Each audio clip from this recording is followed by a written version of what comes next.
অনেকদিন পরে বরটার সাথে আজকের একটু বাইরে বেরোবো। দেখো না 2-3 রকম ড্রেস পাল্টে তবে এই একটা ড্রেস পছন্দ হয়েছে পরিস। আর একটা ভালো জামা নিয়ে বরটার কবেতে বলতেছি একটা জামা কিনে দিতে, খালি নিজের জামাগুলো কিনবে, আমার দিকে কোনো খেয়ালই নেই। আজকে সুযোগটা পেয়েছি, বরের পকেটটা খুঁজছে কিরম জুতো জামা শাড়ি কিনতে হয় কোনো সব কিনে নেবো।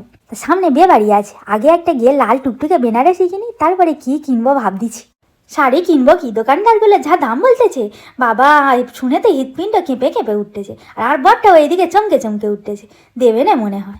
না গো কিনতেছে, তা শুধু শাড়ি কিনলে হবে, ম্যাচিং করে জুতোটাও তো কিনতে হবে। তা জুতোটা কিনে নিয়ে আর এই সাজগোজের দোকানে চলে গিয়েছিল, গিয়ে ওখান থেকেও ঝেড়ে পুজে নিচ্ছি, নিয়ে আর এই বলি ঠাকুরের জন্য কটা মালা কিনে নে আর বাড়ি যায়। তা ও বাড়ি যাওয়ার আগে কোথায় রোল চাউমিন গেলাবে সেই সব না, কোথায় দেখি ডাল বড়া গেলাচ্ছে। তা যাই হোক, ডাল বড়া গিলে আর বেরিয়ে পড়েছি ঘরে যাওয়ার জন্য। কতক্ষণ ঘরে যাব সেই চিন্তা, নদীর ধারটা কি সুন্দর লাগতেছে, একবারও বলেনি চলো না গিয়ে বসি।